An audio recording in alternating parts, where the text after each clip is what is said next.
E aí, rapaziada, tudo tranquilo? Sejam todos bem-vindos. Mais uma videoaula aqui, mais uma revisãozinha, dessa vez agora para o nono ano. Saudades de todos vocês. Sem perder muito tempo, vamos aí começar então esse capítulo 2 e fazer aqui um apanhado, pelo menos das principais ideias, tá, gente? Gostaria de desejar a todos aí que tenham, né, um ótimo aí feriado. O feriado se aproxima amanhã. Para quem aí professa a sua fé, que seja um momento de muita reflexão, que seja um momento que todos nós estejamos unidos, pelo menos nesse momento, pelo pensamento, desejando coisas boas.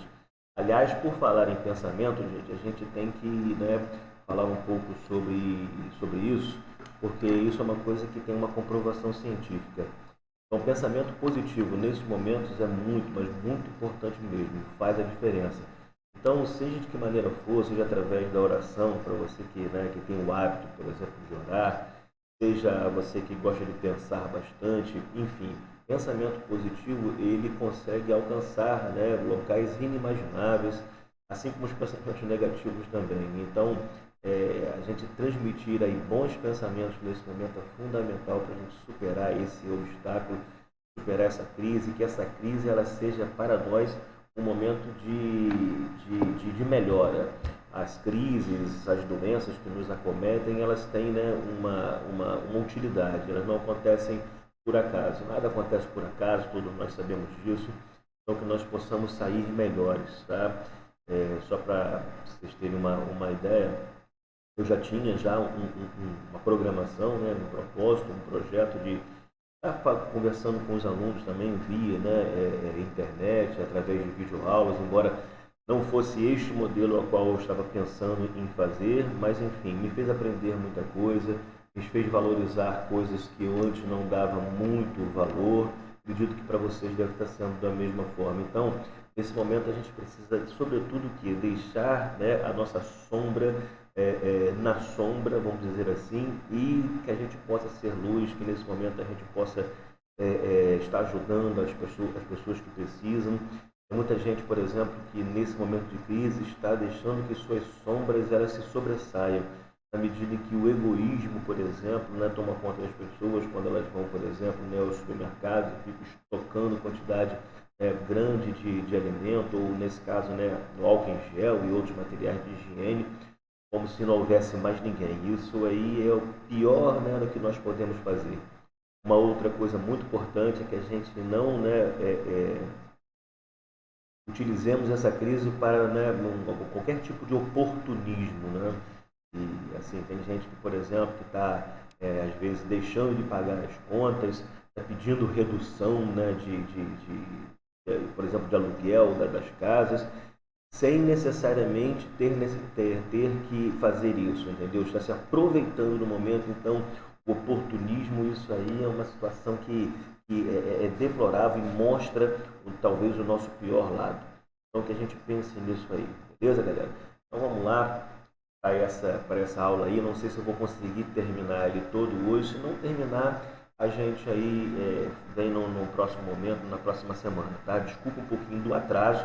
Era para ter postado isso, né, ontem para vocês. Hoje é dia 9, era para ter postado no dia 8, mas, gente, tá muito difícil e assim, né, até eu me acostumar com isso aí, eu acho que já vai ter um momento de retorno, se Deus quiser. Então vamos lá, gente. Conexões e redes e a produção e circulação no espaço global. Nós vivemos num mundo hoje conectado por redes e nós também, de certa maneira, estamos envoltos em redes.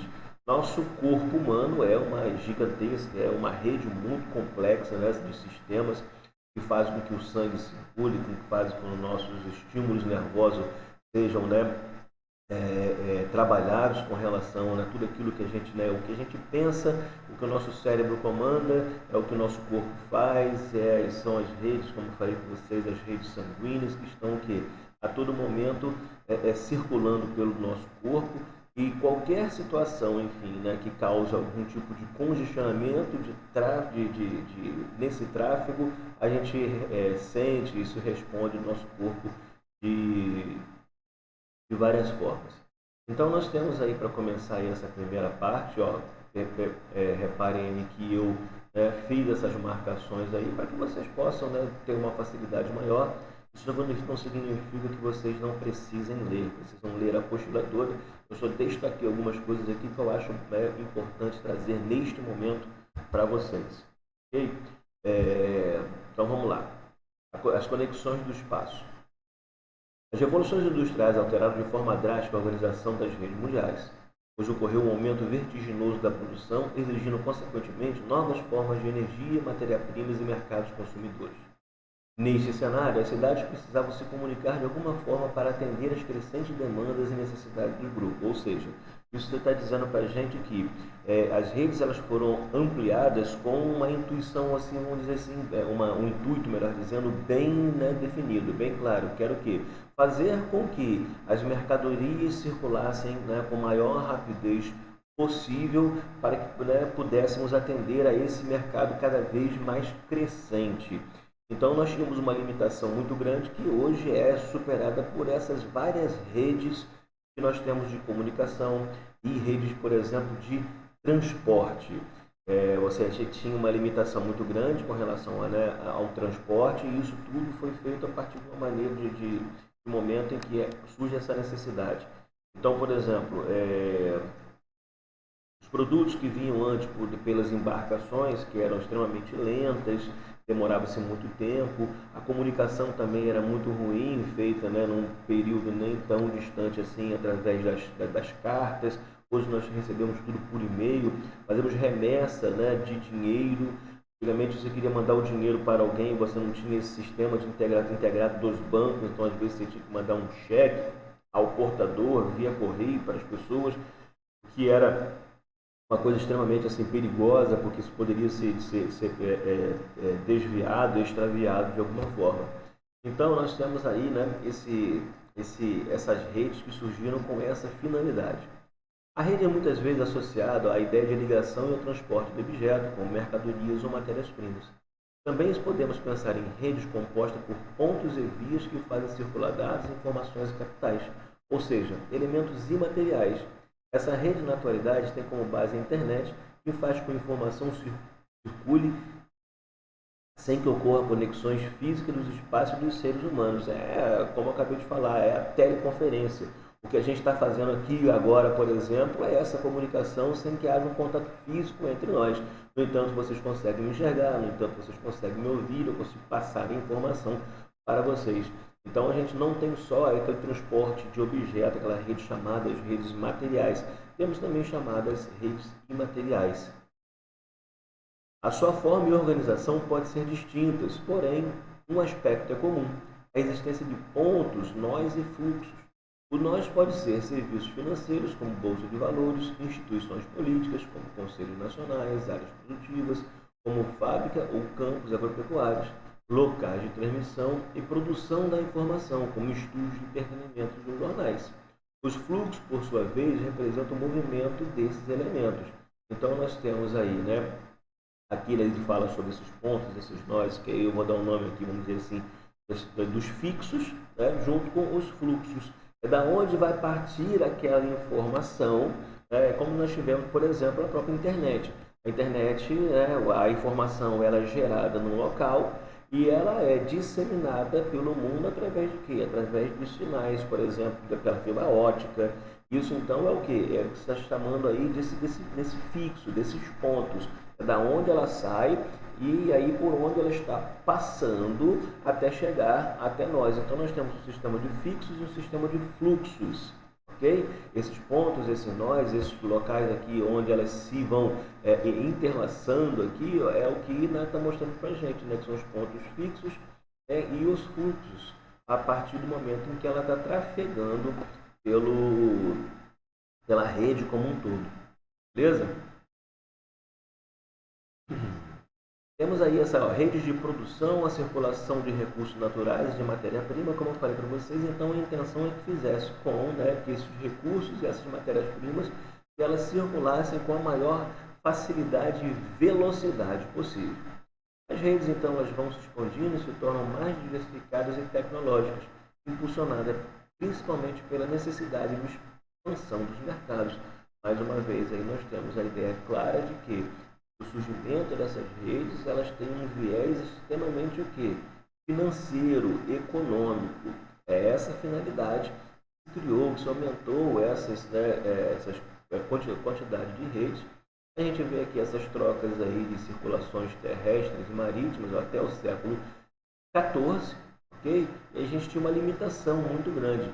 Agora repare aqui como essa troca e circulações aéreas no mundo no século XXI cresceu vertiginosamente, né? E o avião, a gente sabe que, né, é um meio de transporte muito rápido e que, né, faz com que a gente, então, né, em questão de horas, saia de um continente e chegue até o outro, o que antes era, vamos dizer assim, uma coisa que inimaginável. As primeiras trocas entre os países eram realizadas através de transporte terrestre e marítimo.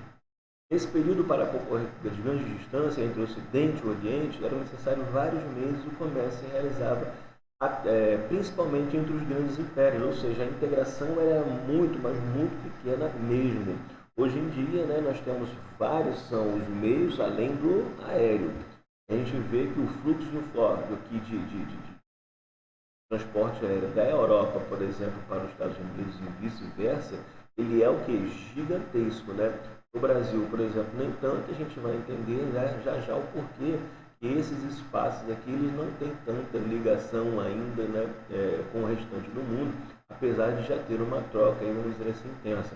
Reparem que, por exemplo, aqui no caso do Brasil, local específico, até aqui na região sudeste, Rio de Janeiro, por exemplo, São Paulo, nos outros pontos ocorre. Aqui, ó, no continente africano, olha aqui, ó, a África do Sul, né, que é o país, vamos dizer assim, mais rico, mais desenvolvido da África. Nós temos aqui a China, o Japão, a Índia também, né, com uma rede de tráfego aéreo muito intensa. As redes articulam movimentos e instituições, ou seja, permitem o fluxo das riquezas. Todavia, elas podem reproduzir também a exclusão social, marginalizando centros urbanos e alterando estruturas de trabalho. Portanto, a globalização não é um fenômeno puramente econômico e tecnológico, mas um processo complexo e multidimensional. A gente sabe que no mundo hoje a gente precisa estar o quê? Conectados. Se nós não estivermos conectados, nós somos o quê? Excluídos. A verdade é essa. Então, quanto menos conexões tiver entre os países, maior vai ser o quê? A sua exclusão. De todas as formas, entre outras coisas, pela dificuldade do acesso à informação, dificuldade de acesso ao conhecimento também. Fala aqui nessa parte abaixo como a China busca reeditar essa antiga Rota da Seda. A Rota da Seda é uma rota muito importante, né, criada aí pelos chineses para poder fazer o quê? Para poder fazer o comércio, só que era um comércio muito limitado. E os chineses hoje eles querem criar, né, recriar essa Rota da Seda, já se valendo de quê? Se valendo de vários meios de transporte, o mais possível, construção de rodovias, construção de ferrovias, né, de aerovias, enfim, né, eles querem estar conectados com o mundo por vários, vamos dizer assim, meios, até porque se precisa ter o quê? Os meios de transporte como plano A, como plano B, como plano C, aquilo que for o quê? Mais vantajoso do ponto de vista econômico e financeiro, porque nem tudo você pode, por exemplo, enviar por avião. Nem tudo você consegue ir por rodovias. Então você precisa criar vários meios para poder então estar o quê? Estar em contato com o mundo no menor tempo possível. Esse mundo conectado em redes fez com que isso houvesse uma grande exploração desses recursos naturais, causando aí impactos ao meio ambiente. Correto? E a partir do momento em que você consegue juntar mais o mundo e deixar as coisas mais próximas assim, não do ponto de vista da distância, mas sim do ponto de vista da velocidade em que você consegue se conectar, isso vai gerando cada vez mais o quê? Mais pressão. Então nós temos aqui, ó, o aumento da produção acarretou diversos impactos ao meio. Grandes obras de infraestrutura e indústria exigiam cada vez mais recursos naturais, especialmente, né, os minerais. Vou marcar essa parte aqui também para deixar para vocês aí, tá? Marcadinho, beleza? Opa, do jeito quando ele é, né, perfeccionista, ele quer marcar tudo, inclusive o ponto. O ponto não pode ficar de fora porque ele faz parte da oração, né? Muito bem. O processo acelerado de urbanização das cidades não foi acompanhado da instalação de políticas e infraestrutura de saneamento. contribuiu para o surgimento de epidemias e de cólera. Olha aí, gente, olha aí. Covid-19, então, é o quê? É um processo hoje, vamos dizer assim, em andamento, e ele, né, acontece muito em função do quê? Das redes. Então, se por um lado as redes vão trazer certos benefícios, pode trazer também alguns problemas para nós. Então, não sei se vocês viram, tem um filme muito bacana, de 2011, se eu não me engano, chamado Contágio. 2011? Não, 2001, se eu não me engano.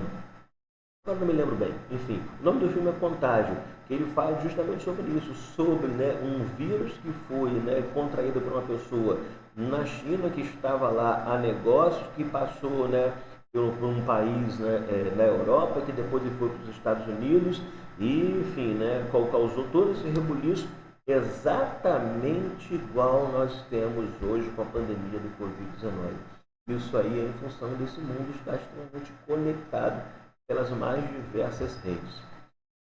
Após a Segunda Guerra Mundial, os problemas ambientais tornaram-se visíveis em função do crescimento da população mundial e da rápida industrialização e da urbanização dos países periféricos. Então nós vemos aí, né, essas hotspots, quer dizer o quê? Né? Regiões que são muito ricas em biodiversidade. E é justamente isso, gente, esse contato, vamos dizer assim, inconsequente com a natureza, que pode fazer com que a gente, né, contraia alguns tipos de doença. Como, por exemplo, a malária, a febre amarela, isso tudo foi o quê? O homem, com sua, vamos dizer assim, vontade de descobrir o mundo, ele começa a ficar em contato com a natureza, com vírus, com bactérias que sempre existiram e sempre vão existir. No entanto, nós não tínhamos contato com isso. Por quê? Porque eles estavam nos seus locais assim, endêmicos, e ali ele não faz nenhum tipo de efeito. Por quê? Porque os animais ali, ou eles estão imunes a isso, né? Ou então eles vão criando próprias defesas com relação a esse tipo de ação, desse tipo de vírus e bactérias. No entanto, quando o homem ele entra em contato com a própria natureza de maneira, vamos dizer assim, sem muito conhecimento, o que vai acontecer? Que ele pode contrair então essas doenças e estar disseminando pelo mundo afora. Isso tem a ver com a extração de recursos naturais? Sim, tem. A região amazônica, por exemplo, é uma região muito rica em biodiversidade. E aí eu estava vendo um documentário em dias, eles estavam fazendo uma expedição pela Amazônia, em locais mais altos, e aí uma cientista foi picada lá por uma abelha que eles não sabiam, né, que espécie de abelha era aquela, não sabiam qual era o antídoto para aquilo, e aí foi aquela coisa, né, correria para poder chamar o helicóptero vinha salvar a cientista que foi picada por uma abelha lá e ela passou mal, né, não veio a óbito, mas passou por, né, muitas dificuldades. Então, assim, né, a gente, por exemplo, né, fala muito sobre as preocupações, por exemplo, com o meio ambiente. Tem muita preocupação, por exemplo, com o meio ambiente, com o desmatamento, com o aquecimento global, com o efeito estufa, com a emissão de gases, né, de efeito estufa, etc. Mas ninguém pensou, nunca pensou em coisas que era para agora. Por exemplo, nós temos um sistema de saúde. Nós, como eu estou falando, o mundo tem um sistema de saúde que é o quê? Que é extremamente o quê? Ineficaz para conter grandes crises epidêmicas, como essa, por exemplo. Nem os Estados Unidos, a maior nação do mundo, a maior nação do planeta, consegue conter isso. Por quê? Porque não está preparado para isso. Se prepara, então, para várias coisas que são, vamos dizer assim, para o futuro, para 2050, para 2100, e não tem, por exemplo, né, respiradores, não tem, por exemplo, equipamento de proteção individual, chamados EPIs, o suficiente. Estados Unidos, gente. Estados Unidos. Então, a gente vê que as nossas preocupações, elas estão muito no futuro, mas pouco, assim, no agora. Tomara que essa crise aí, então, que ela traga o quê? Traga para a gente lições que a gente deve, né, sim, nos preocuparmos com as coisas do agora. No YouTube tem uma palestra que o Bill Gates está fazendo em 2015, que ele dizia justamente que estamos preparados, né, alguns países, para a guerra, que provavelmente não acontecerão, guerras entre, né, estados, por exemplo, entre países, que dificilmente elas ocorrerão em escala, vamos dizer assim, mundial, né? Não se imagina, por exemplo, uma terceira guerra mundial hoje, ok? Mas uma guerra contra um vírus, né, considerado, vamos dizer assim, insignificante, a gente não tem capacidade para poder conter essa epidemia ou essa pandemia. Então, o que é prioridade e o que não é? Os seres humanos eles estão pensando muito nos assuntos, vamos dizer, ambientais e estão deixando coisas que estão relacionadas com o meio ambiente para quê? Para trás. Como, por exemplo, essa nossa essa pandemia que está acontecendo e que não temos capacidade, né, de poder lidar com ela. Esse é o grande problema.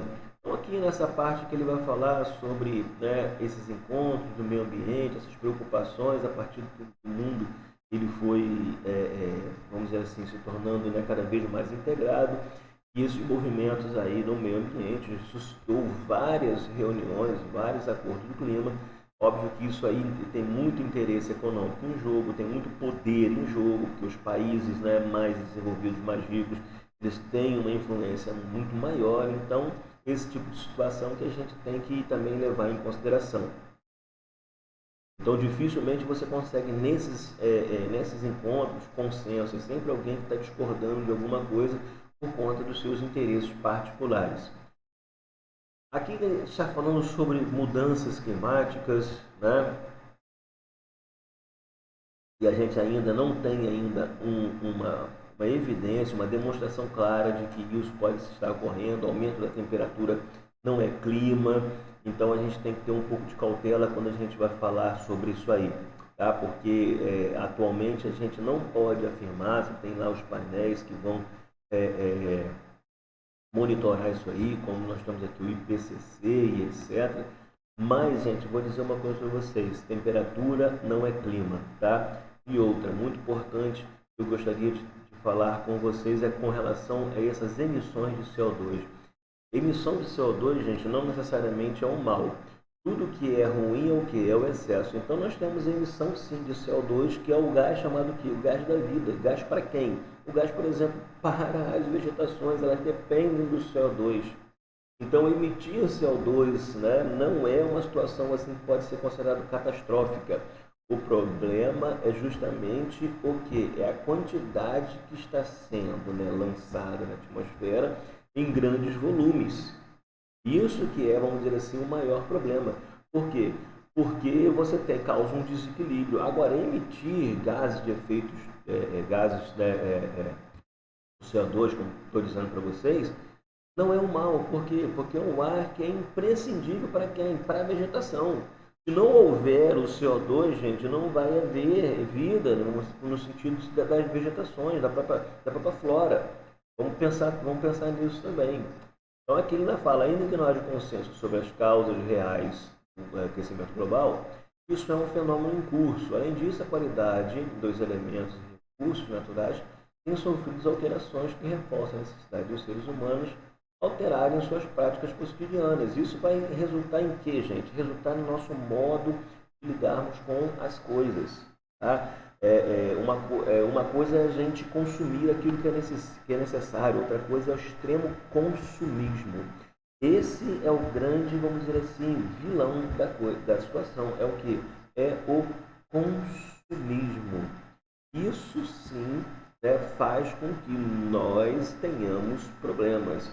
Então, queimar combustível fóssil, gente, está tudo dentro do padrão, está tudo dentro da normalidade. O problema é que a gente quer consumir além da nossa necessidade, que gera o quê? Desequilíbrio no ambiente.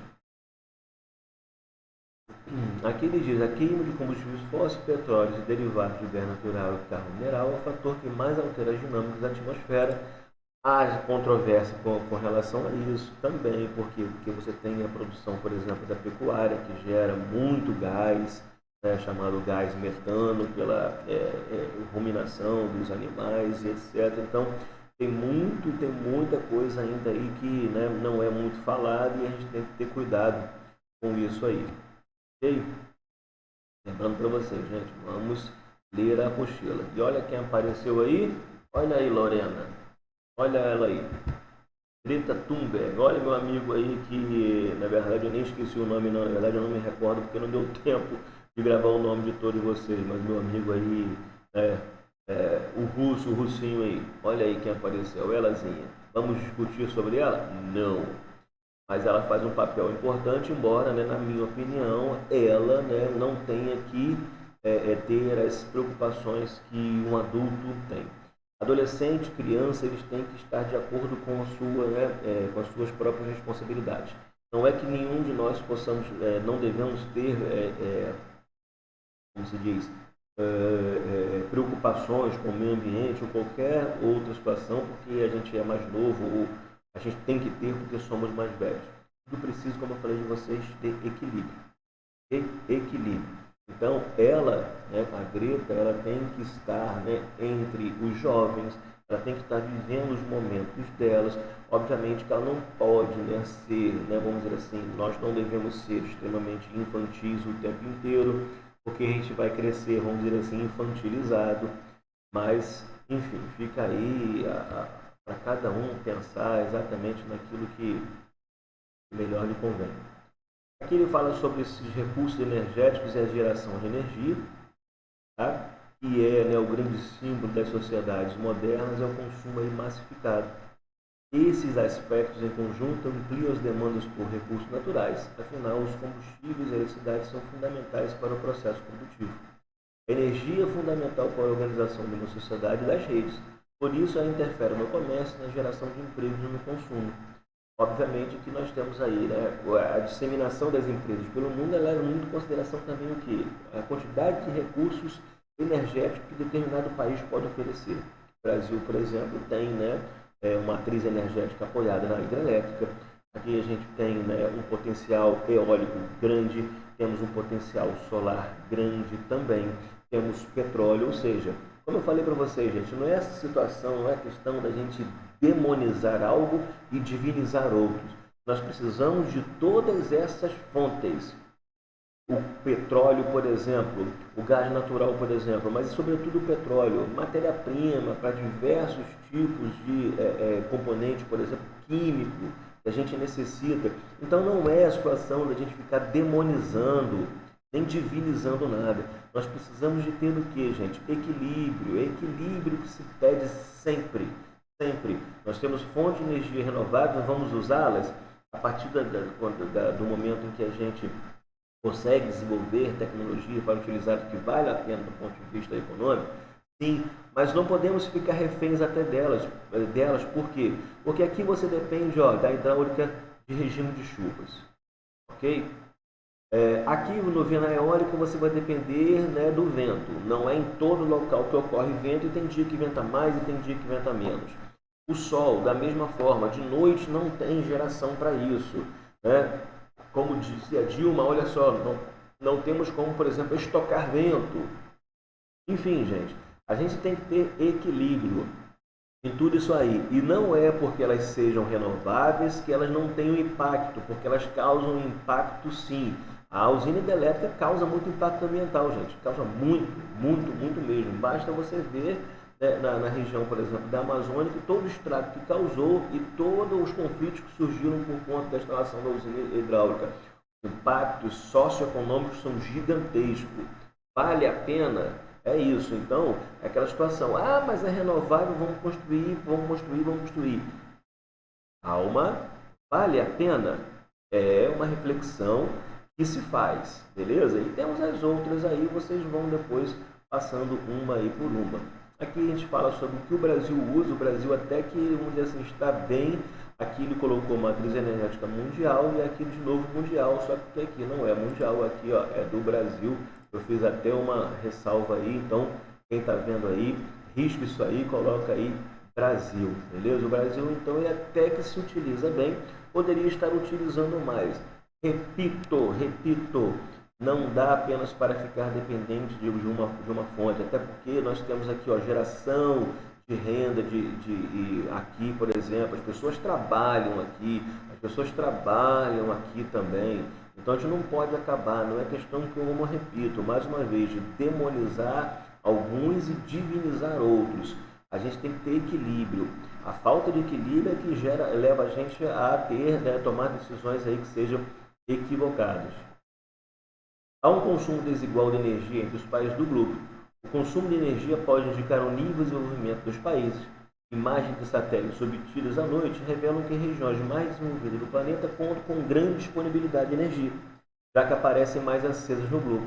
em comparação de regiões com menos luminosidade, compostas principalmente pelos países subdesenvolvidos emergentes. Então, se você pegar, né, e for consultar no Google aí sobre espaços luminosos e espaços opacos, você vai ver que boa parte, por exemplo, dos Estados Unidos, boa parte da Europa, à noite ela está muito mais iluminada, ou seja, eles gastam muito mais energia. Mas não necessariamente no caso da Europa porque tem mais energia, tem mais recursos, não. É porque o nível de consumo deles é muito maior.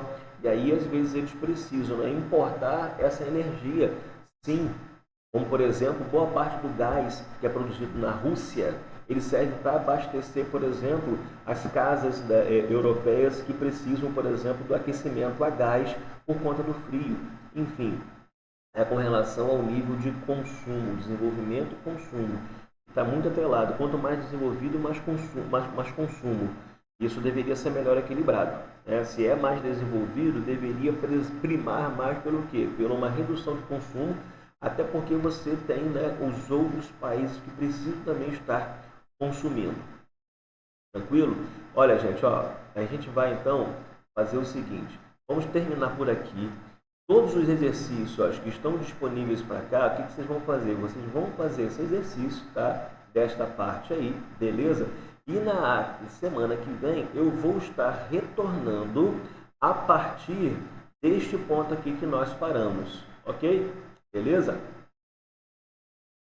E vamos deixar o último aí para a gente refletir essa frase aqui. Vocês vão ler tudo, vão dizer, ó, energia eólica é uma fonte renovável. O Brasil tem condições físicas ideais para produzi-la, sobretudo na região Nordeste, tá, gente?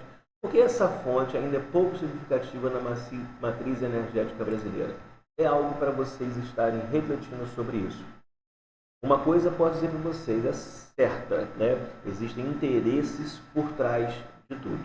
Então, se não se desenvolve muito bem ainda uma, né, fonte de energia que tem um potencial muito grande, é porque tem interesse. Que interesses são esses?